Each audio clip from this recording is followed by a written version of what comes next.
We got plenty.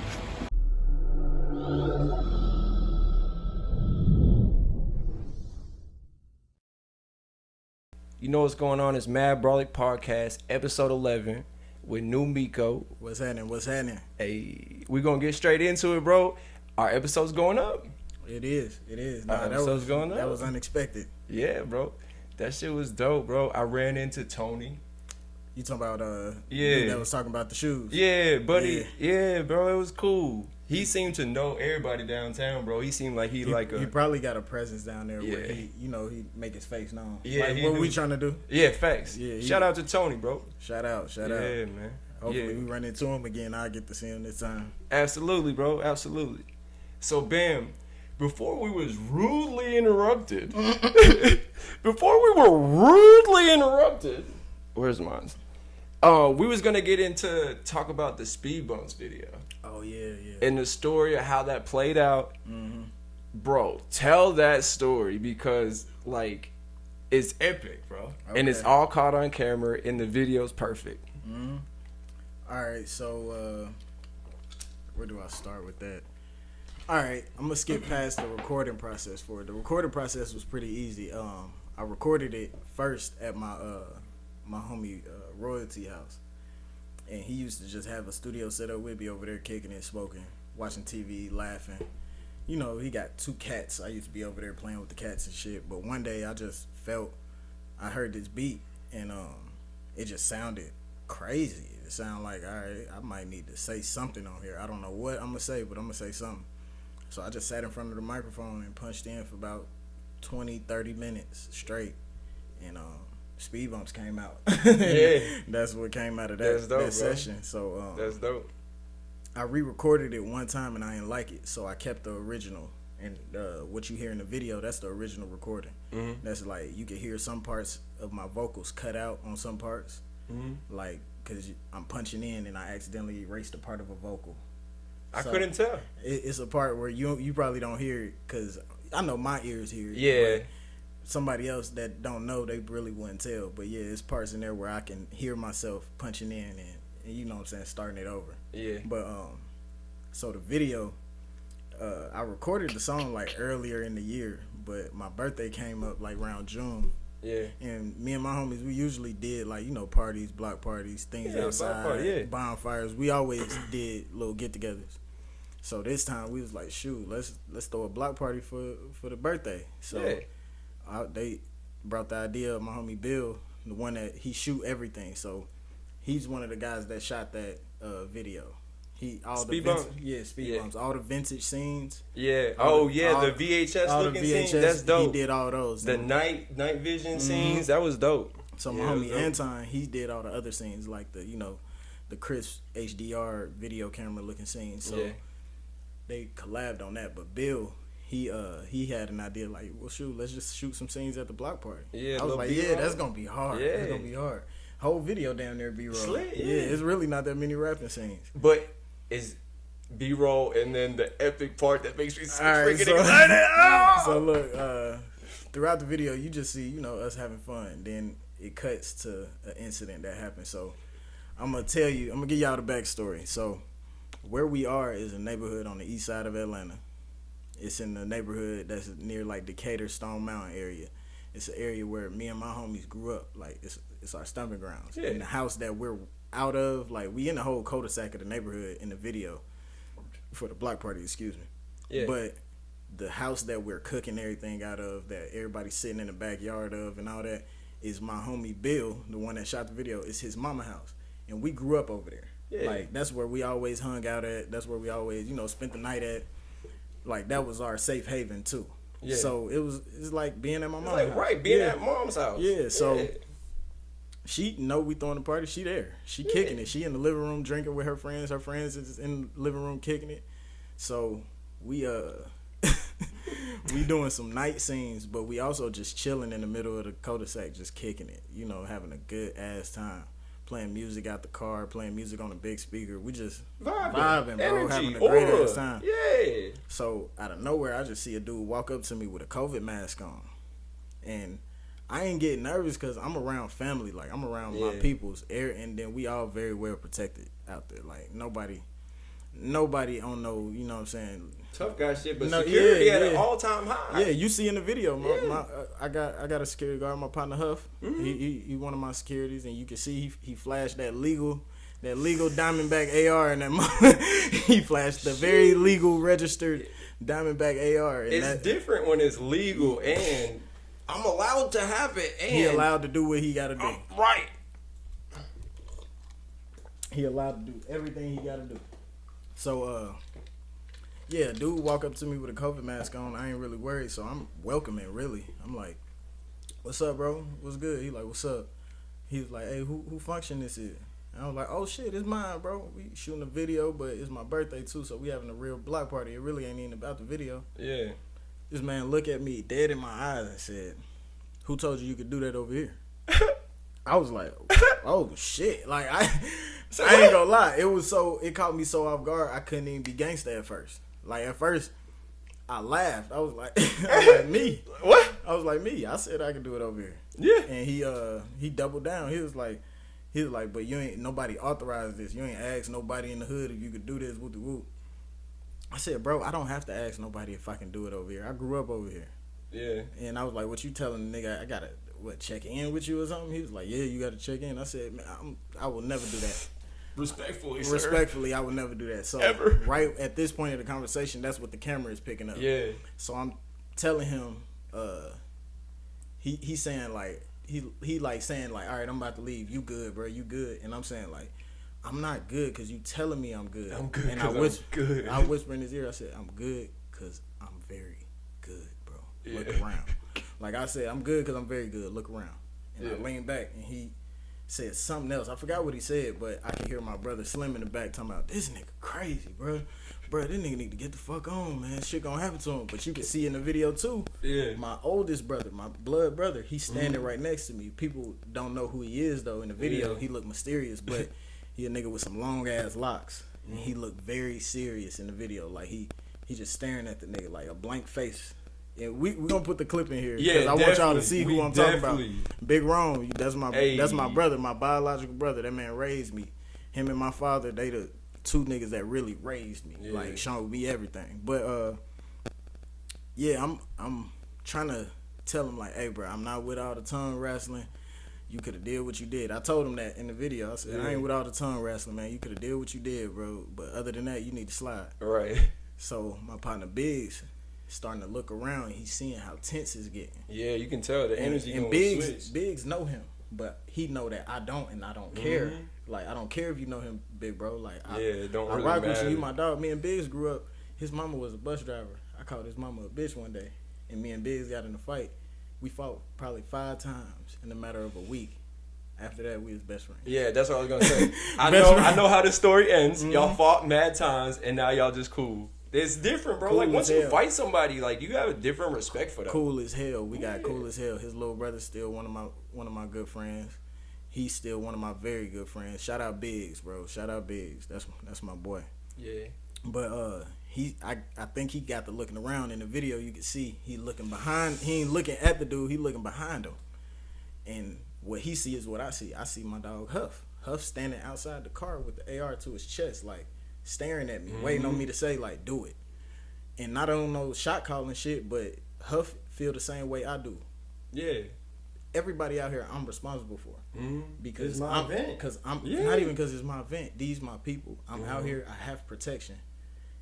So why? What else would I? You know what I'm saying? Right. Why wouldn't I protect who out absolutely. here? So they here for me. Yeah, they're my so responsibility. he well in his rights to do whatever he could have did. So Right. Biggs shake his hand and whisper to him like, "Hey, it's getting ugly. Slide." Yeah. And bro, like, all right, he's still on some tough guy shit. And I tell him, you can hear it once it quiet down a little bit. I'm like, bro, no disrespect to you, but I will never check in. Yeah. And he's like, you said your piece. You said your piece. I said, I know.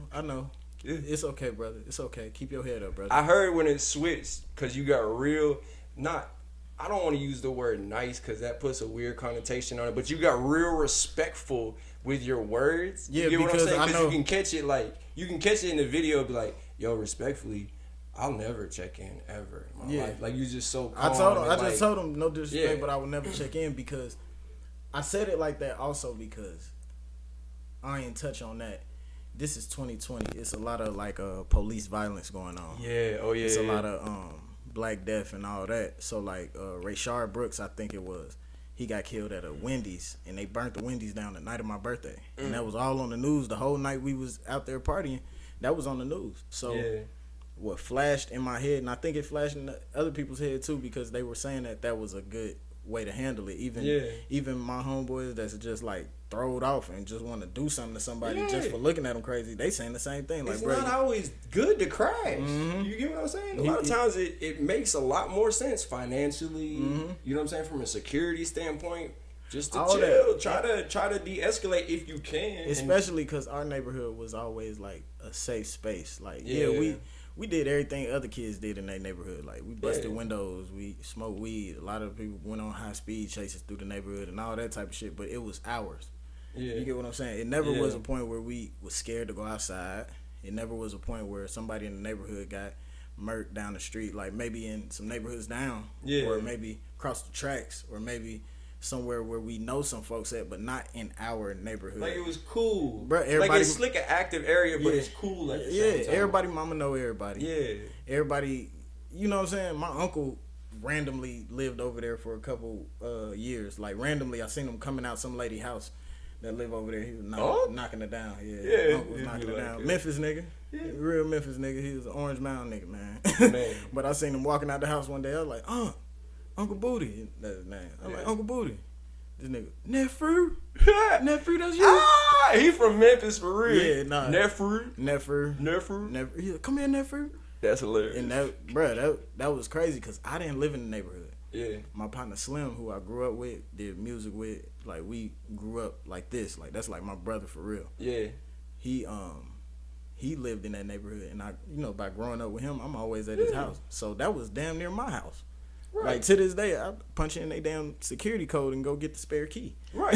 Like, it's real love. So that's why it was now I would feel super disrespected if this is a neighborhood that I have roots in. I got family right here, and then I don't even know him. And then I don't know you, and then it's like, how are you the boss of a neighborhood that's not all the way active?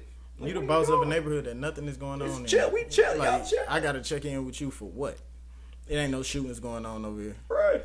And then the shootings that did happen over there, because it did get a little wild when we was younger and when we was in high school, but it wasn't you scared to come outside or you gotta patrol the hood. Like, some shit probably happened. Shit, 2-3 weeks later, everybody forget about it. It probably won't happen again until later this year. Like, no crazy shit, you know what I'm saying? So I don't know, it just threw me off, and it made me realize that a lot of us, like, as men, period, we lead with dominance, but think that everybody is gonna accept the dominance. Like, or think that everybody is entitled to respect what you putting out there. You get what I'm saying? Yeah. You can be an alpha all you want, but that doesn't mean that I'm gonna fall into the beta position. I might be a bigger alpha than you're trying to be. Not even that. You might think you're alpha, and that's what you feel. That's what you think. I don't gotta subscribe to that theory. No. You are a man. No. You bleed like I bleed. Right. You do the same things I do, whether it's different or not. It ain't no, all right, I'm the alpha male in this situation. Nah, it ain't none of that. You can think that. That's okay if that's what you think. But to express it and move upon it and act on it. That arrogance. To act on it with other people and think that I am supposed to subscribe to that. No. Nah, it's over with for that. That's funny. That reminds me of a phrase. It's, don't you know who I think I am? Literally. That's what don't people you sound know like. who I think I am? You feel me? That's hilarious. That's why I don't underestimate nobody. Not at all. Not the puniest person, the biggest person, none of that. People that some people look at and be like, they might be a little mentally challenged or they a little slow, whatever. I still don't put nothing past them. You'll never know. Like, that's one thing I learned. You don't notice that kids do this. Kids count on the fact that they think that you think they don't know. They don't know. Absolutely. So, like, I done seen kids know for a fact they're not supposed to play in water in the sink, right? Yeah. They go do it. They get in trouble for it. And they was like, that's what they lead with. Yeah, I was just doing it. But you know you weren't supposed to do that. You get what I'm saying? Yeah. So that translates to everything else pretty much. Mm-hmm. It translates to the real world, translates to the adult, corporate world, all that. Yeah, people gonna do what they think they can get away with. And as long as they think you're oblivious to it, they gonna keep doing it. I think that's a winning strategy for folks. I think that feeds the ego. Now, I don't know this gentleman, but I think somewhere in his head he felt like, let me assert my dominance. Yeah. You get what I mean? Yeah, and because it was, you also got to think about it. It was a lot of people, period, out there. Like it's a lot of gangsters out there. Yeah, it's a lot of that. It's a lot of women out there. It's a lot of grown people out there. It's a lot of us, period. And when I think him hearing that all of this is for a video and somebody's birthday that he don't know, that kind of hurt his ego because it's like, in a sense, I'm not part of this. You get what I'm saying? Yeah. Where's my invite type shit? That's what it felt like because even when I told him he's welcome to food, he welcome to kick it and all that, it's like he hesitated on what he was really gonna do. Like he like, damn, should I still press him? Right. And then he still went with his move. But before that, it was like a hesitance there. Like, damn, this nigga just welcomed me with open arms, and I'm about to try and press him, and it didn't work. It didn't work. Yeah, man. Right playing wrong man. Right. Right playing wrong man. Man, we had to get that shit off because, like I said, before we was rudely interrupted last episode. We was going to touch on that because, I gave you your flowers, told you that, I respect your rap skills is high level rap. And you know what I'm saying? I can't say that on camera to somebody that doesn't rap well. You get what I'm saying? Like, because then people would be looking at you like a liar. Well, no, my credibility would be shot. That's what I'm saying. Anything I say anything I say about any artist would automatically just be like, whatever. He thinks everybody's good. And then we talked about it. Like, I like high level rap. You get what I mean? And I appreciate that though because a lot of people I know will I done been in sessions, like waiting on my session to come up. And I'm in there with an artist and I know it's not good. So instead of sitting in there and feeding their ego, trying to hurry up and get them out the session, I'll move around. I would leave. I would get out the room because if I say what I need to say to you, you going to say I'm hating. Yeah. But if I don't say nothing at all and then big your head up, I'm doing you a disservice. Yeah, now you out here thinking you the shit and it ain't that. So I'm going to just get up and move around. Just so I don't have to subscribe to your madness. Yeah, no, that makes a lot of sense. I much rather do that. But that's why I said I appreciate that. Yeah. Because I done seen people sit around and say like, this hard. They leave the room. They're like, bro, this shit trash. Oh, I can't do that. I can't. That's why I don't tell people I do music all the time. Yeah, what if they oh, I really like it, but they don't have any. Yeah, no, I get it. And like we talked about, you want somebody to like you for you, not your abilities or your skill set. You get what I'm saying? And it's cool they can like those things, but I don't want that to be the reason they feel that we should have a open dialogue, relationship, whatever the case is. I don't want it to be for nothing outside of my brain. You get what I'm saying? Nothing that's physical or can be touched or can be benefited upon. Monetary gain, possessions, aura, even celebrity, all that stuff. Yeah, no, bro. You know me. Like, if I don't agree with something, a lot of times it's gonna show on my face.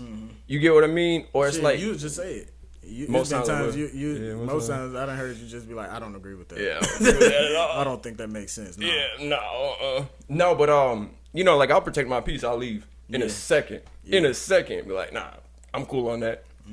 But sometimes it's hard for me to hide stuff. So I was on a song with two other gentlemen, and it was like a slick R&B vibey type of song. This is probably like 09, 08, something like that.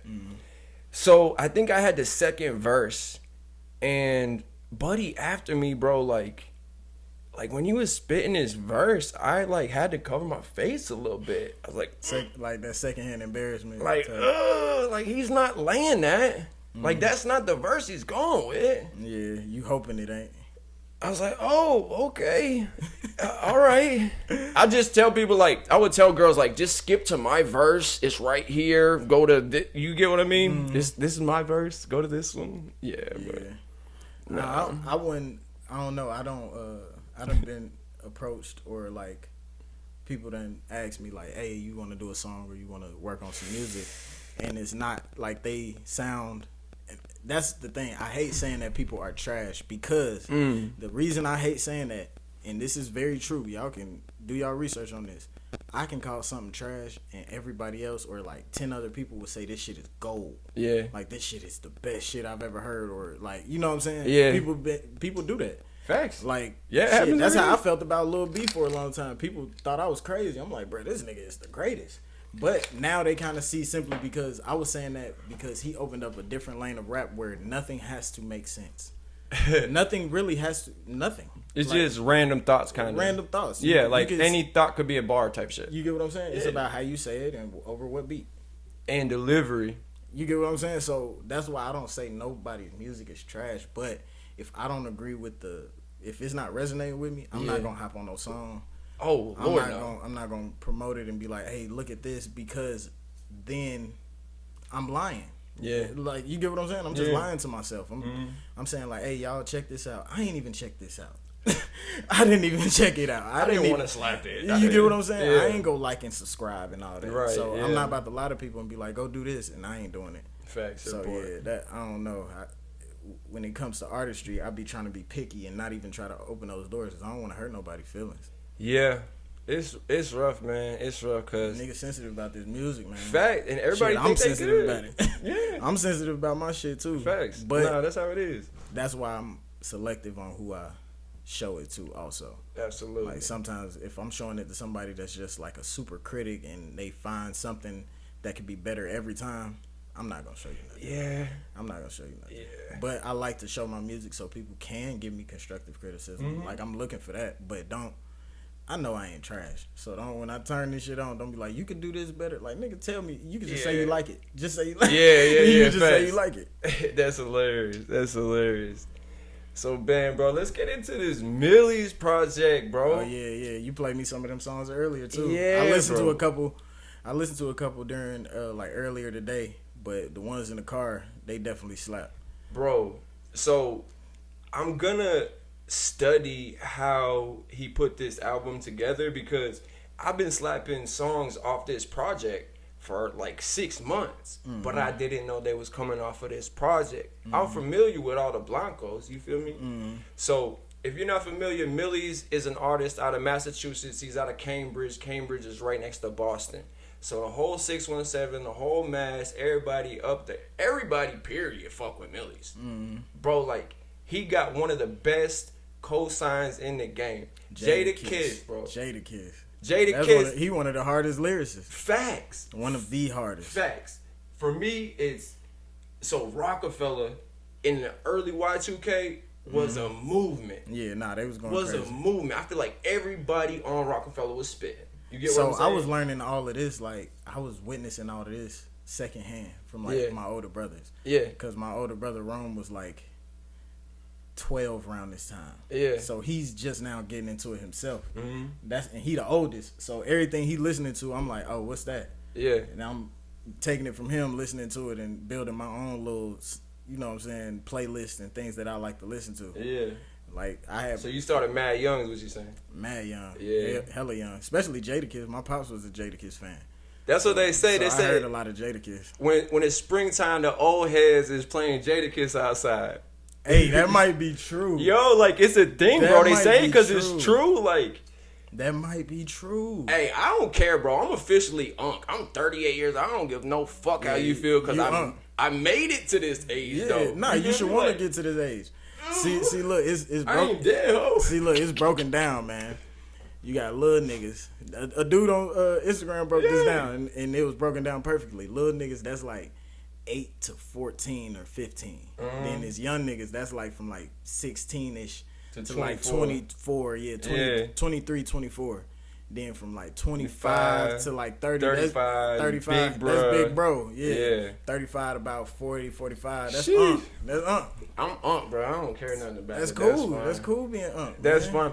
Hey, really, a motherfucker think in their head that a lot of these artists are like young or something, bro. But the artists that we listen to are our age. Older too. Yeah, Jadakiss gotta be 50. Yeah, Jadakiss older than. He's still spitting, bro. Jadakiss my pop's age. My pop's is 52. So yeah. A lot of the artists we listen to, like even ones you like that you thought just dropped. I think they've been doing it for 10 years. You just didn't know. I think some people know this now, but before people ain't know, Future is like almost 50, bro. Yeah, Future older 50 shit. like 40 something, bro. Yeah. A lot of people don't know that. A lot of people don't know Playboy Cardi is 30. He about to be 31 this year. That's wild. Yeah, a lot of people think he a young nigga. Yeah. Cause I seen on I think it was Instagram. Somebody said if you are a man at the age above 20, 25 or over, you shouldn't be listening to Playboy Cardi. I said, do y'all know this nigga is older than us? Like he's older than me. He's 2 years older than me. That's hilarious. You get what I'm saying? When I was probably 18. I remember Cardi going around like Edgewood and everything, able to get in the bars. So that means he was 21 when I was 18. Yeah, I wasn't able to get in some of the places that they was performing because of my age. Yeah. So I'm like, bro, y'all don't know the people y'all listening to and think it's so hip and young and all that shit. They older than the niggas y'all calling old. The thing about it is, money will help you age slower. A little slower, yeah. A little slower. Yeah, you got the genes you got, but money gonna help you. It's gonna slow down the aging process a little bit. Nah, for sure. A little bit. So bam, like we was saying, yeah, we was slapping it on the way to work today, bro. Like this Millie's project has been fire. There's so many tracks. I want to say it's like 20 tracks on the YouTube playlist. Yeah. It's like 20 on the actual album. Oh, bet. Yeah. Bet. Yeah, bro. So that Candlewood, bro, that shit's hard, bro. Mm-hmm. I'm gonna be honest, like it took me a while to get acclimated to. Oh, what's the name? Who? Quani, OT. Oh, OT7 Quani. Yeah, OT7 Quani. I heard a couple of songs and I was like, it's that Philly. It's a different pocket. It's like they offbeat, but they not. Right. Them two dudes beefing, OT7 and the dude I'm about to talk about. But you heard of Skrilla?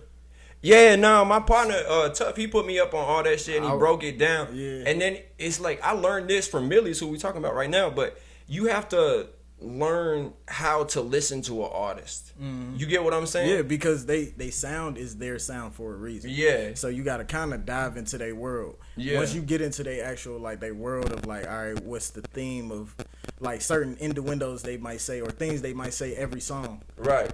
Then you catch that's it. Part of his brand. That's yeah. part of his brand. Like keep on doing that. Mm-hmm. Like I asked Tough on the I don't remember what episode it was, somewhere 5. We'll just say 5. But I was like, yo, what do you do on almost every track that is specific to you? And I try to make the sound. I'm going to try it again. It's going to come out terrible, but fuck it. But Jadakiss got the laugh, yeah. You feel me? Like, so I guess the same shit applied, bro. And we'll get back to Millie's. But what do you do that's like, you know what I mean? Like, Jadakiss, like, it's I don't think people hear it until they hear it. Like if I say it's in there, but it's a yell that I do, but it's a call. It's salute. Yeah. So you'll hear it probably in the beginning or something. I'll be like salute. I say it real fast, and you'll hear it in the background. But you know, I'm a double S soldier sound nigga, so it's salute everything. Every time you see me, salute. So yeah, I say salute every song damn near. That's what's up. You'll probably hear if you go back and listen and start just listening, you'll be like, oh, he definitely say that every time. So I'm trying to think what Millie's would be.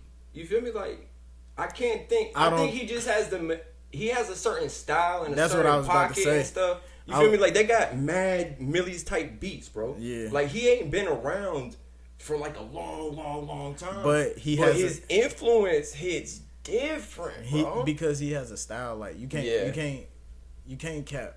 His style he does have an influence, but he's the first person in a while that made that style attractive to younger crowds. So like the type of rap he does literal like bars. You get what I'm saying? He's like, high level rap to the full. Yeah, high level rap and technical rap, and to the point where it's damn near like mathed out. Like you can kind of compute the next rhyme, right? But you can't tell what he gonna say, of course, but you can know it's coming, right? Yeah, you know the rhyme scheme, yeah, absolutely. Type shit. Like so, like that's our style where I'm from, though. Predictability. You get what I'm saying? Yeah. It's like not so much predictability, but high level rap for one. You get what I'm saying? Like technical, like the wordplay. Like yeah, we do the street shit in Massachusetts too, but. Like that's like how I learned how to like start writing songs. Was like I was literally in juvenile and I just seen like you live with somebody, you gonna see their movements and what they do and shit. So the little Puerto Rican cat was sitting here, got the dictionary open, and he just sitting there writing and reading the dictionary and keep on just writing and shit. And eventually, you know, you live in a get curious. Yeah, you get curious, you get comfortable. You know what I'm saying? Like, so Brody, what you got going on? He's like, yo, check this word out.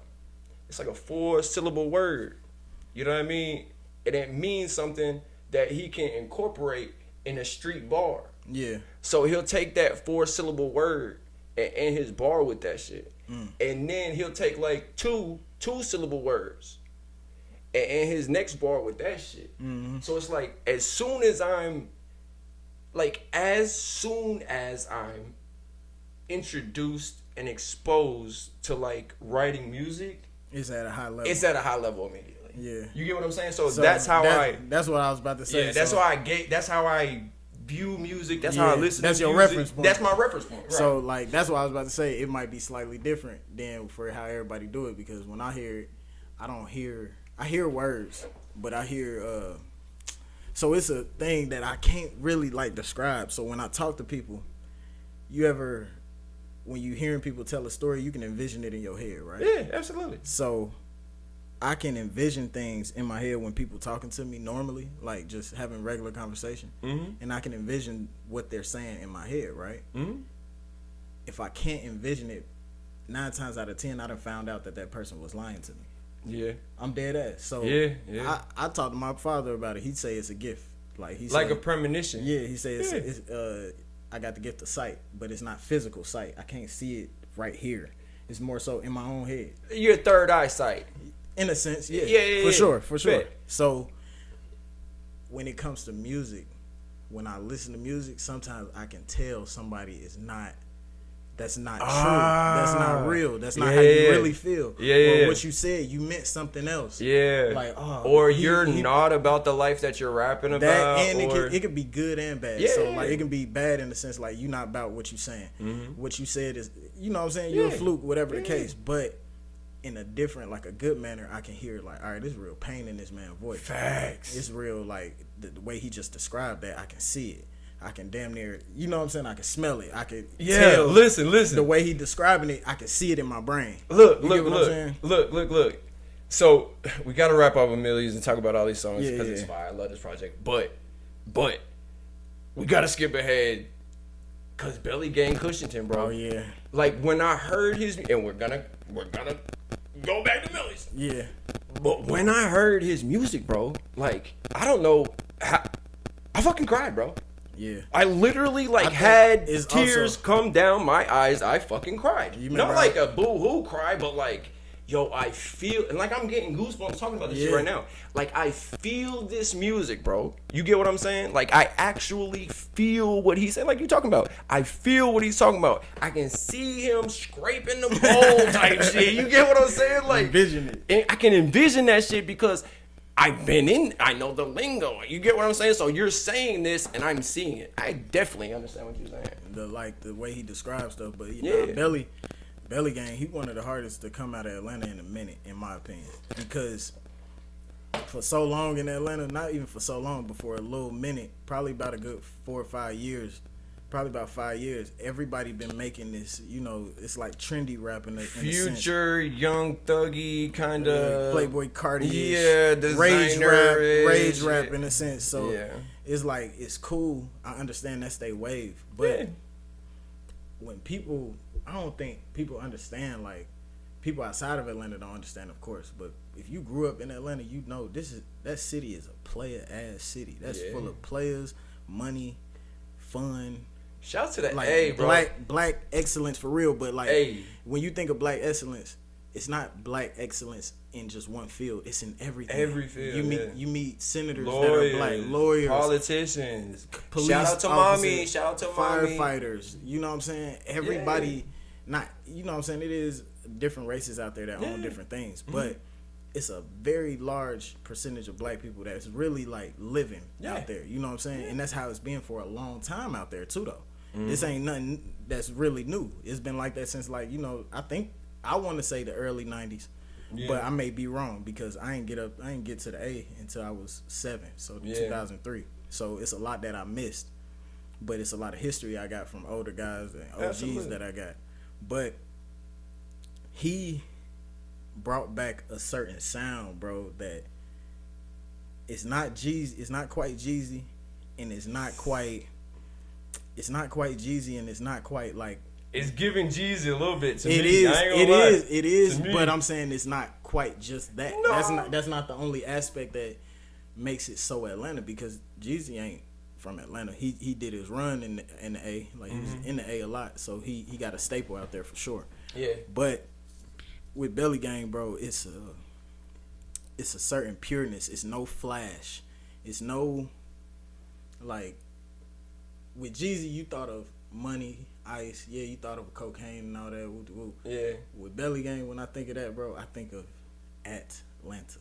Yeah. Like everything about it though. Yeah. So the projects, the hood, the suburbs. So the condos in the city, the nightlife. Yeah. The boring life. You know. So you feel like he embodied the essence of Atlanta. Yeah. I think I ain't gonna lie. When you listen to his songs, bro, that's an Atlanta nigga's mind.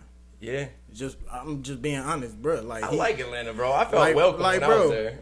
When he said I grab a cup with some ice in it, nigga, my life in it, bitch, I'm just a street nigga. I like sinning, bro.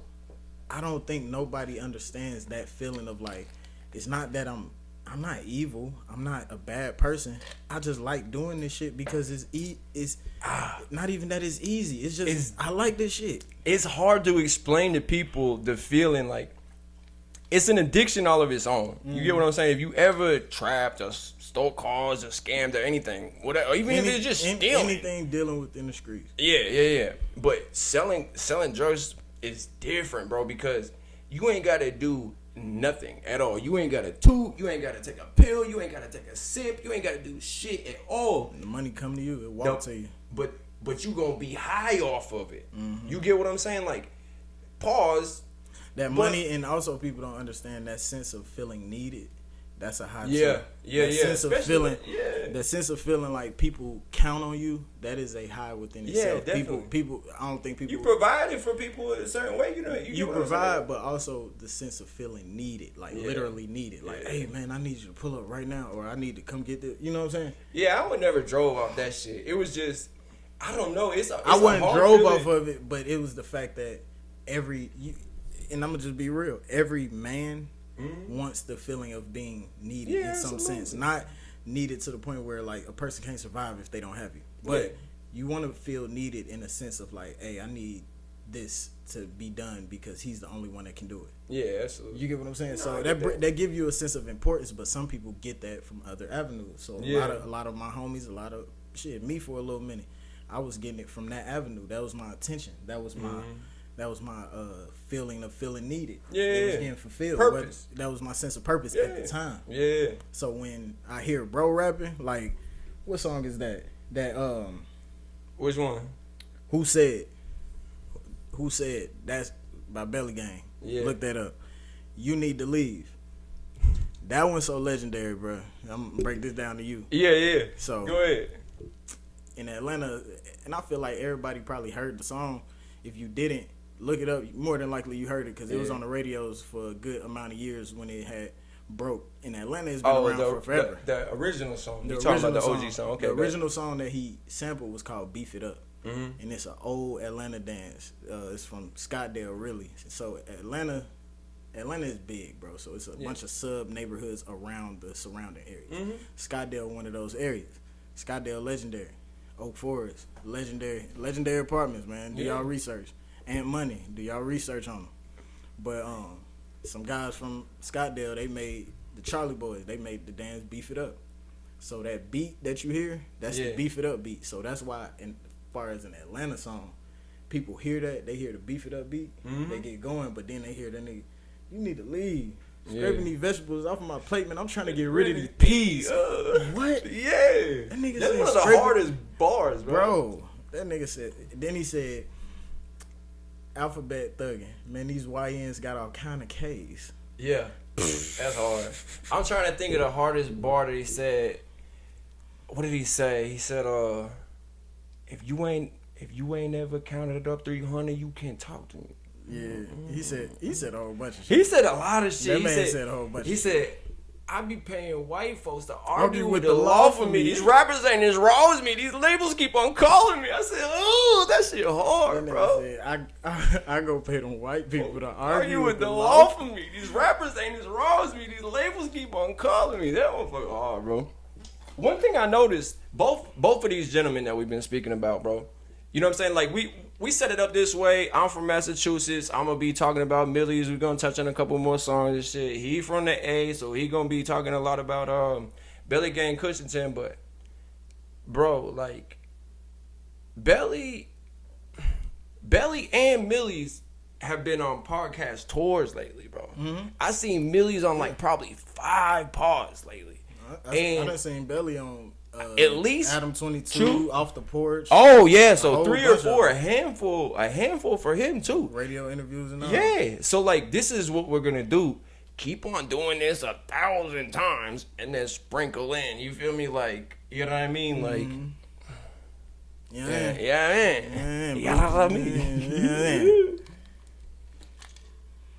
Oh, that's another one from that Millie's project. What is that? What If I Told You? Oh, he said, what if I told you your favorite rapper was a clown? That's hard. I don't remember the whole song, but it slaps. I feel that bar a lot. Yeah. Yeah. Not even on those shit. Like, I experienced it. I just feel like in my head, after all the things we done seen about all the celebrities we grew up watching and things that came out of them not being who we think they are. Yeah. I think it's safe for me is to, like, as far as my favorite artists or artists that I really like, is to like them from afar, even when I'm able to get close to them or talk to them, whatever. I think I should still like it from afar, because once I know these people, I'll be so heartbroken if some of these niggas just bitches. Yeah. Like, just not... Like, not, you a cornball. Yeah, and not bitches on no, like... Tough guy shit. Yeah, tough guy shit. I don't think you supposed to... I don't think as a rapper... You're not supposed to have what you got. Yeah, like, as a rapper, I don't think you're supposed to be on no tough guy shit. No, like, if you rapping that, cool, whatever. But if I'm meeting you in person, I don't expect you to be super gangster, even if you saying it in your songs. I don't expect that. I don't care about that. That gangster shit really doesn't matter to me. Yeah. Like, that shit has no effect. It's like regular, kind of. You know what I'm saying? It's not even that it's regular. I don't see people as... Like, yeah, I see you as a man. I see that you can do things that I can do. Right. You probably have connections. You probably have things, resources, whatever the case. But you are a man. So I'm going to respect you as a man first. But I'm not going to fear you as a god. Nah. You get what I'm saying? So that's what I be saying. Like, But, like, what was I saying? As far as people saying things in their music that, you know what I'm saying, they ain't necessarily doing and all that. That's cool. I don't mind that. I just want you to be pure at heart when I meet you in person. Yeah. Like, if I meet you in person, don't act like the motherfucker on TV. We not on TV. We in real life. Same. You know, don't play Tupac, bro. Type don't shit. Don't I love Tupac, but don't try and be overly gangster. Yeah. No, I think that was his only downfall. He was just a little too gangster. As a grown up, I learned, like, bro, you can be as gangster as you want to be, but it comes with consequences. It's gonna come with consequences. And then they got somewhere for you. They got somewhere for the gangsters, motherfuckers. They got somewhere for you. The most ruthless gangster motherfuckers still got somewhere they can take them to. Facts. They got somewhere to take you. And then that gangster shit don't pay, kids. It don't pay, and it don't help nothing, because just being honest with y'all, it's a little baby face motherfucker out here that's probably 13, get all A's and B's, and he would still do it to you. He would still clean your clock. He would still walk down on you in broad daylight. And this is very true. These are children that are around the country. A lot of us know them personally, but a lot of these kids are all around the country. Baby face, no hair on their face. Right. Get good grades. They mama think they doing the best. That nigga got a switch in his book bag, mama. That ain't no book. That man got a book, not no book. Sheesh. But that's what I'm saying. That gangster shit doesn't mean anything. No. I know gangsters that wear glasses, super skinny, right? Look dorky as hell, but they'll do it to you faster than the motherfuckers yelling at the stove. They'll drop something. Yeah, the quiet one who you gotta worry about. That's who you gotta worry about. Yeah. So the overly gangster shit, that's expected and that's okay. I actually accept it. I'm like, all right, that's the one I ain't gotta worry about. Yeah. Where's the nigga that's quiet? Right. That's the one. Where's the nigga that's hiding in the corner and looking at everybody do everything? The analytical one, I need that nigga. Yeah, that one. That's watching the, everything that's on top of everything. That's the one you watch. You don't watch the gangster one. The gangster one, that's a distraction. Facts. Yeah. Man, hey, so this Millie Send Me Up song, that motherfucker so hard, bro. That's the first time I ever heard it. I think you played that one in the car, didn't I you? did. Yeah. It says send me up for it. Like I'm not taking no disrespect. Send me up for it. Oh yeah. Like you ain't taking $1 out of my pocket. Send me up for it. Shit. You get what I'm saying? And he articulates it like you hear it a lot in his raps. He said, "I'm in the trenches with this jewelry on." Mm-hmm. You get what I'm saying? Like one thing about Millie's, bro. Like I think he got first of all he got one of the best cosigns you can have in the game. Yeah. You get what I'm saying? Like you can't not respect Jada. Yeah. On any level, rapping, he ain't got no dirt on his jacket. Like, bro, Jada, that's one of the coldest cosigns you could ever get in the game. But Millie's actually, like, has a background. You get what I'm saying? Definitely. From an active neighborhood, you get what I mean? Like, because I remember first seeing him and a lot of people trying to clown on him. And I think, I'm gonna be honest, I think a lot of white rappers get a lot of flack because everybody expect when they come out, all right, you either gonna sound like Eminem, rapping fast and lyrical, gonna be super gangster, rapping like whoever is popular at the time, or you gonna do the Post Malone thing, be super into the culture, and then the next thing you know, you gonna be a country star. You get what I'm saying? Yeah. So I think the black community, period, is kind of hesitant, and not even the black community, the rap community, period, are kind of hesitant when they come to white rappers, and they feel like they got much more to prove in a sense. Yeah, I think. I mean, as a white dude that like was putting bars together and shit, I wanted to go way harder than everybody else. I did because it's like you got that chip on your shoulder. Like I know I can do like this shit. nah, and that's different, bro. Like because I've been in a lot of situations. Like I'm not pushing a music career. I'm not. But as far as like I can put shit together, bro. Yeah. And if I get to talking my shit. Bro, nah, for real, bro. You gonna?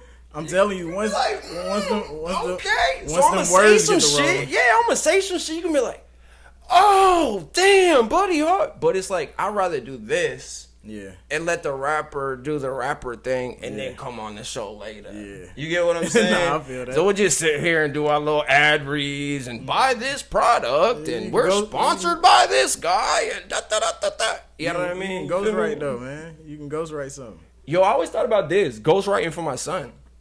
Why not? I mean, why not? Listen, I don't got a problem with ghostwriting. For me, I grew up loving writing because I like how it sound when it all come together, and knowing I did it, it just feel good. It's just a good feeling. Yeah. But for folks that really just want to get into music, get you a ghostwriter for a little minute. Yeah, I mean, get you a ghostwriter, right? Figure out how to construct songs. Once you figure out how to construct songs, start using their formula that they use. You don't have to have a ghostwriter your whole life, but I had a ghostwriter when I was 7. My father. Yeah. He taught me how to make poems. So I had a ghostwriter before. It ain't, of course, now that I learned the craft and everything, but you gonna need a teacher. Fact. Everybody need a teacher, bro. It ain't, can't do everything on your own. Nobody taught themselves how to rap. And if they say they did, they lying. Because you listen to other rappers. You get what I'm saying? You done grew up around people that rap, and I got partners that none of them can say they taught themselves how to rap. I can't say that either. Because I got partners I grew up around, and they done said some shit, and I'm like, I ain't gonna cap. I'm constructing my bars like that next time. Yeah. And if it's not like that, it's gonna be better. Yeah. Or I'm gonna make it sound different so he don't get mad and think I'm stealing his shit. Sharpening your sword. Sharper iron. Iron sharper iron. So, bro, if you not learning from somebody, if you not getting taught by somebody and you making music, you doing it wrong. Man, music is not subjective, bro. It's an omnipresence. So you damn near got to get in everybody's head in order. If you want to reach everybody, you got to know how everybody think. Literally.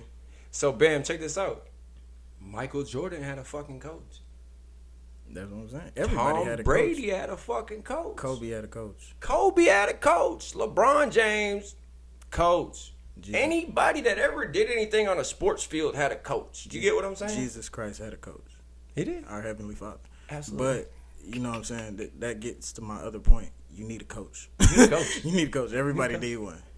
I'm looking for a mentor right now. Hey, I love to put you up on this business opportunity. I'm actually going to Chattanooga tomorrow on a business trip. I'm talking to these guys, a little business opportunity to be like affiliate marketing. They got some cool little like sports. Let me know how it goes. Yeah, definitely. Let me know. They got like I got work tomorrow type shit. Yeah. I'm going after work. Okay. You know what I'm saying? I'm going after work. But it's something I hope I can incorporate into my content because it's part of it slick fits my brand. Like plant-based protein, like sports medicines, you know what I'm saying? Like yeah, it's dope. We'll talk about it off camera. Yeah, we'll talk. Yeah, absolutely. What other points we got? Man, so we missed a couple songs. We've been off the rails a little bit, my guy. What other songs? Because I ain't gonna lie, I think I touched up on every song I want from Belly that's Gang. Sorry Mama. Yeah, that's Sorry Mama. I like it, but that's what I was about to say. So songs like that, I can feel his pain. Yeah. But it made me feel bad because I can't understand it. Oh. I can feel it, but I don't understand. Yeah. Because, all right, so I'm going to tell you how I grew up. When my first coming to consciousness moment when I was a kid, my first memories are at a house we stayed on a street called Gosen. But it's like the last memories of that house. I really don't remember even how it looked too much. But from there, we went to a house called on a street called Williamson Place in Northside, Cincinnati. Everybody stayed in that house. All my cousins, all my brothers, sisters, my mom, father. So my mom and father always been around. Yeah. So my mama really always been like the rock. Like my father too, for sure. But like my mama, bruh, she never went nowhere. So when I hear that song, it's like I don't understand his pain, but I feel his pain simply because what if my mama did that to me? Like just drop me off over on Northside with all my cousins and shit. And just peeled out. And I never seen her again. That would be crazy. Until I get older as a man now. That would be wild. You get what I'm saying? So, like, imagine looking at the woman in your face, like, in her face, like, yo, I'm going to be honest, he touched on it in the song, bro, like, once you have a kid, then you understand, but then it's different, and then bro. it kind of make you a little madder because it's like, you couldn't do this. You couldn't do this for me? And there's no question for me to do it for this child. Like, I ain't even gotta... This is my kid. I ain't even got to think about it. Yeah, it's hard. XYZ. I'll XYZ. Like, it's hard, but it ain't to where it's not going to happen. Yeah. So, yeah, that's one song I like a lot, but also that's what I mean. Like, yeah, like I mixed feel emotions his pain. about it. Yeah, I feel his pain, but I don't understand it. It's a deep-ass song. I enjoyed the song, but that's one of them songs that I won't listen to because it made me a little sad. Like, music, I'm a real like empath for real. So music is a quick way for me to get into a certain mood. Yeah. So if I hear that song, I just start thinking about that. Like, damn, what if my mama did that? And it's like she never did that, so I don't even want to think about it like that. You know. Yeah, so we need to switch it up. That's sad, kind of. That's sad. Sorry about all that, guy. What about the 75 on 75? Nah, that's hard. 75 on 75. So that's an Atlanta classic too. Yeah. So look. So 75 is the highway through there. So it's in Atlanta. Our highways are like how do I describe it? As a and mad wide, like 6-8 lanes wide. Yeah. So they go up, down, across, and around the city. So okay, Nashville does that. We got that thing that go around. So look, 20 West and 20 East go this way. They go east to west through the city. So in the middle, of course, is the city of Atlanta. Yeah. So you go east to west. Then 75 and 85 go through north to south. Yeah. But they branch off at the ends. So when you get a little further up, 75 go this way, 85 go that way. You get further down, 75 that way, 85 this way. Right? Then you got 285. 285 is literally a circle around all those highways, and you can merge onto any of those highways at certain points. So if you say you in the southeast part of town, and you want to get to 20 West, somewhere that's along 20 West. Yeah. You can get on 285, ride up, hop off on 20 West, and get to where you need to go. Because it go all the way around the city. Yeah. So, that's why it's an Atlanta, like, staple. That song, 1. Yeah. 2, he sampled the Be Easy beat. I didn't catch that. By T.I. That's yeah. like that beat. Yeah. That's legendary. That's I forgot what tape that was. I mean, what album that was. He put that on. I want to say Urban Legend, but that's an old school T.I. That's a throwback T.I. beat. Man, when T.I. came out, he was that nigga. Bro. He was that nigga with the hat leaned all the way to the side of his head. Everybody was doing that shit, bro. The skull cap all the way over here. The fuck? T.I. was that nigga, man. T.I. Bring him out. But another reason it's legendary because the video. Bro. So, the nigga is on 75, I-75 highway, a busy-ass highway. Stop traffic to take a picture with 75 racks. Yeah. The part of 75 he's on is in the city. Like, in the middle. That's in the city where he at. He, like, right by. Like, if you look to his right, that's Atlantic Station right there. Yeah. So, that's in Atlanta. That's lit, a part bro. of the skyline down That's there. the type of stuff that I'm trying to do. Like, did I explain to the champagne shot that we gonna do on Brolic? Nah, I ain't hear about that. We ain't talk about that shit. Nah, we'll talk about it off camera. Yeah, don't let them hear about that. Yeah. But yeah, he that was legendary. That's bro. lit, bro. Cause he did it on 75, and I think he just I want to say he came out with a video recently. He was on 285 with 285K. Yeah, I think I saw that joint too because it looks different than the first one. Yeah. I was like, he doing it again. It looked a little bit different, and then he did a freestyle call from the streets where he shut down I-20. He shut down 20 East, 20 West. That I'm telling you, that's. Hey, bro. Hey, man, coming from the city, bro got all the respect, and he from Adamsville. I believe that West Side. He a real West Side legend for that one, bro. Yeah. And then everybody be trying him about his race. I know he black, but even if he wasn't all the way black or black whatever, I don't think motherfuckers would care. I'm just be honest. I don't think people would care. Cause how he coming is just different. Yeah, it's very different. It's very different. He bringing it back, bro. This ain't bringing it back. It ain't no cosplay. It ain't right. He not acting. That's why I think people respect it the most because he's not playing. Right. He's not. The shit he talk about, bro. He said, I had $3.3s, some fluff pack mid, $3.3s. It looked like a 5-sack. You put it in a 5-sack, but it's some fluff pack mid. Like, bro, motherfuckers like really been through that shit before, bro. Like motherfuckers really a point, bro. Facts, like motherfucker really had to start like with a zip. I remember I got robbed one time, bro. I started with a 7. Sheesh. I started with a 7. Well, this you probably started with high grade weed. This was I had to start with a midget. zip. Oh, midget. 7 and midget for about $15 from my uncle Booty, the one from Memphis. So check it out. I remember I'm 18 years old at the time. I got a roommate, you know what I mean? He owns a little trailer, so I'm renting a room from him. So I remember I just got done paying all my bills or whatever, so I had like $1,500 cash. And then I don't remember how much weed I had, and my gun was in my safe. So I come back home one day, and I'm just like looking in my closet, and I noticed that the safe that I bolted to the fucking floor is gone. And there's a broken hammer. Damn. Where they tore the motherfucker up out. It was bolted to the floor. I went underneath the trailer and did the whole shit. Did the whole shit. They ripped it out of the floor, and I had $50 in my pocket. So that's it. You know what I mean? That's like my broad. She didn't get her paycheck yet. Ain't no money to flip. There ain't nothing. I got $50 pocket cash. That's it.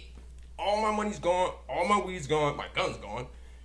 Can't rob nothing. You know what I mean? Yeah, can't make nothing shake. Really. I got $50 in my pocket. I had to buy a zip. You know what I mean? Like this is Reggie days. You get what I'm saying? Like this Reginald. Right. Reginald Bush. Reggie Miller. So it's like the pounds are the size of a VHS. Yeah. Type shit. I know what you're talking about. So it's like, shout out to OG if you know, you know. So I had $50 in my pocket. I got the zip. Boomed it out. Got 2. boomed it out, got the QP, boomed it out, got the half, boomed it out, got, you know what I'm saying? It's like, and I didn't have any other option. This 50 has to turn into 100. The 100 got to turn into 2. The 2 got to turn into 4. I'm not gonna be broke, bro. Like, this has to work. Like, I probably didn't buy a pack of cigarettes, dog. Like, this is the last option. Like, oh, I got you. Here's that quarter. Let me get one of them Newports. Thank you, sir. Nigga want to play. Yeah. Like, nigga, nah, no packs. Right. I'm on a 90-day run right now. I mean, you can buy the whole zip, but you're gonna...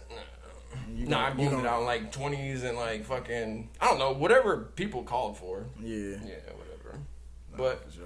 Yeah. No, it's relatable. Yeah. That's why both of these gentlemen got all the motion that they got right now. Mm. They're relatable.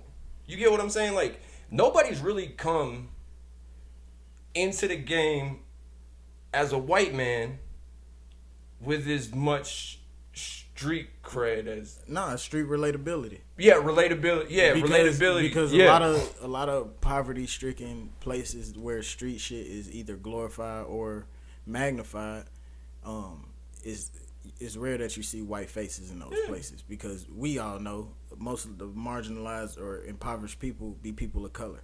So it'd be rare seeing a white man in these places and acting as like we do, right? But I had to realize when it comes to culture is not subjective. Culture don't choose and pick.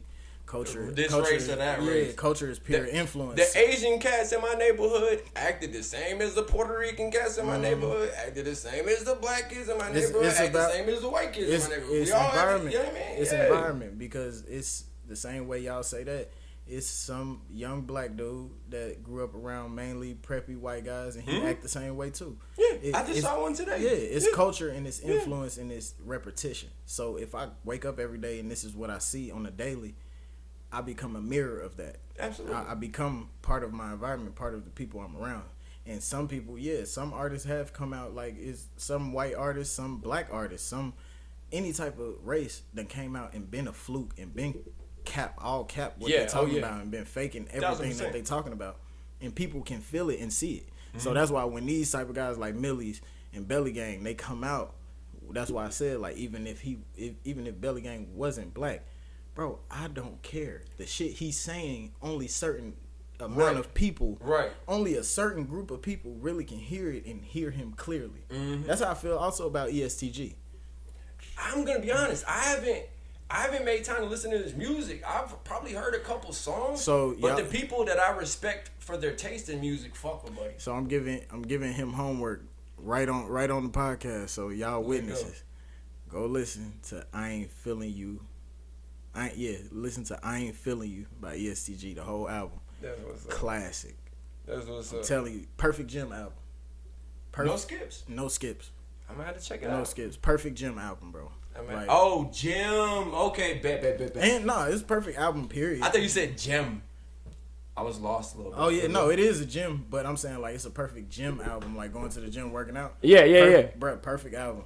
No, that's when I started, that's when I, like, so I listen to a lot of podcasts. I always studying what's current, all that shit, but I've learned to, like, use the gym as a time to listen to music. Yeah, that's what I do too. Not a playlist though, an album. Yeah. You get what I'm saying? I put on the album that I knew I was supposed to listen to, maybe I haven't. Yep. And I start my workout with it. And I judge how it makes me feel throughout my workout. That's what makes me figure out if an album, not even if it's good, but if it's good to me. If I want to listen to it again. Because remember, I told you, I think that's subjective when it comes to music. I can't tell nobody you suck, but you might suck to me. Like, you might not be my taste. Yeah, in my world, you might be trash, but in this person's world, you might be one of the hardest motherfuckers they ever heard, and I'm trash. Like, bro, I suck.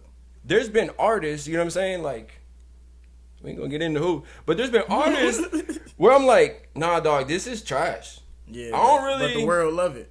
Yeah, but then it's like, I grew on the artist, and I got put up on like their world. You know what I mean? I think that's a big thing too, knowing the artist's like viewpoint on the world. Like a lot of people wouldn't know, but all right, before they listen to him, how can I describe? I would say a Tyler Creator. if you just listen to his music, you'll be like, what the fuck? But then when you start noticing the certain things he did, like, oh, he had a collab with Louis Vuitton. Yeah. And then you look at the pieces he made. Yeah. Look at his clothes that he made. Look at the fact that he does a Golf Wang carnival, like a festival. His clothes are dope. No, his clothes are dope as fuck. Pretty fucking dope. Nah, Golf is, bruh, Golf LaFleur. That's one of the hardest brands, bruh. And then he did a collab with LV and made LV look crazy. Man. I ain't never seen LV look like that. It looked like streetwear for real though. Wow. Like I've seen it with Pharrell and Virgil and did it, but it still has that high class look. Yeah, the way, fancy look. Yeah, the way Tyler did it, it still looked fancy as hell, but it looked like fancy streetwear. Like I'm gonna show you some pieces that he did from it. It looked crazy. It looked like original streetwear. Original streetwear started with a lot of skateboarders too. Yeah. Like, it started in hip hop mostly. Yeah, I will say that. But right under hip hop, it was skateboarders, bro. I was part of the skateboard community. Yeah, skateboarders, bro. They made a lot of things popping, bro. Especially in the East Coast. I mean, California had their scene too, but like, bro, you ever seen the movie Kids? Yeah. Hell yeah. That was one of my favorite movies. Bro, Harold Hunter was a professional skater. They found those kids on the street. Yeah, and integrated a couple little actors and shit. Yeah. Those was real kids. You know what I mean? Nah, I remember that movie. That movie scarred me, goddamn. Yeah, I saw that shit when I was 10. Yeah, I seen it when I was a kid. I was 10. Bro. We bought it at the mall. My pop got it for me. I was scared of that fucking movie. Like, Shut up. That made me wear condoms. Yeah. And it made me think that, like, if I didn't know her, or if the woman was too ready to do something, I'm like, oh, she got it. It scared me for life, bro. Oh God, yeah, bro. I'm glad my son didn't watch the movie Kids at 10 years old. I mean, he might need to. I think that's a rite of passage. I mean, 15. Maybe 15. How old is he now? He 13. Yeah, he did watch Kids. I watched it when I was 13. Oh, no. I may not have turned out. But we don't want our kids to do the same shit that we did. I don't think that movie necessarily just brought me awareness, bro. It made me realize like that shit is possible. Yeah, if I present it in like a sex education, in an educational way, just keep that Jimmy in your pocket type shit, or just like pay attention to who you land with. If you do this, make sure you know that this is an act of procreation. This is not just getting a nut off. Yeah, and if it is for you, cool, but still keep in your head that this is possibly a mother of one of your children. Yeah, my pops taught me that. And the more I thought about that, I'd be like, damn. It made me more careful of the women I selected. It made me more careful of like who I share my body with and things like that. You do gotta think, because what if you stuck with a baby with her? And then you tied, even if y'all not married, you tied to that woman for life. Yeah. You share a literal soul with this person. There is a human walking around with a piece of both of y'all. You get what I'm saying? And even if you don't want to be a part of it, you a part of it for 18 years. You get what I'm saying? Yeah. And if you don't want to be, you still got to wait 18 years. 18 years. That's not, your kid lives longer than 18. And that's what I'm saying. I'm saying if they don't want to be a part of their lives, you're still on the hook for at least 18. For at least 18. I came to this point, bro. Like, I'm single right now, and it's like, I don't really want to like hook up or even chill with anybody that's like that doesn't meet my criteria. You get what I'm saying? Because it feel like in a sense you'll be wasting time. Well, yeah, but I've learned like, okay, you can smash or whatever, but it's nothing after that. What are you gonna do after that? There's nothing after that. I don't want to hear about your day. I don't want to hear about your day. You know what I mean? So I was in a situation like that, and apparently she had a rough day. But I was out of there, bro. I had to go. I ain't talking. I gotta go. She was too high energy, telling me about a stressful situation, and I was like, yeah, bro, I gotta go. I ain't even, you know what I mean, or nothing. I was just like, nah, I'm not feeling it. You at a point where you don't want to do that with just anybody. Nah. If you want to hear about how bad somebody's day was, I want to like them. You want to like them. I want to like them because you want to hear that. Like, right. I want to hear you. Tell me about your day. Are you a sports mom? Did you take the kids to practice? How was work? You get what I'm saying? Like, if I care about you and like you, I want to hear about your day. Mm-hmm. if I just popped because it was an easy layup. Yeah. So I don't want no easy layups, bro. I just don't. Because then, like, it's just... Yeah, I feel like you ain't work for it. Well, I mean, but what after? Yeah. What after? If you're an easy layup, you're not my type as a for real option. Yeah. But you still never know. You never know with that. You never know with that. You never know. I mean, crazier things have happened. That's what I'm saying. You never know, bro. You can't say like, oh, she easy, so I don't. You don't know. You don't know. Yeah, no. Hey, T brought up a good point. What is it? I don't want to get a specific. I said I can't deal with a woman who does X. Mm-hmm. You get what I'm saying? Yeah. Not ecstasy, X. We're just placing X as a blank. Yeah. I know what you're talking about. Right. I don't want to get too specific. I know what you're talking about, though. And it's something minuscule, but I don't like it. Yeah. I partake time to time. But I don't like it. Not for her. Not for her. Not at all. Never. But he was like, no.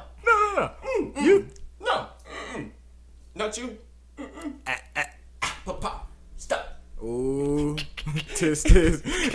I'm telling you. Anyway, so look.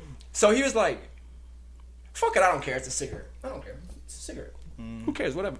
So he was like, wait a minute.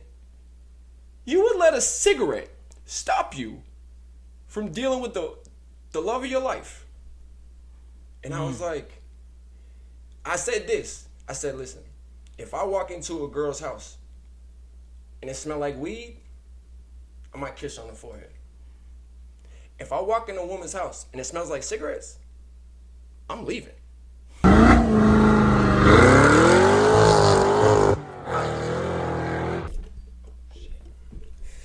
Alright. You know what's going on? I don't like that intro. Fuck it, here we go.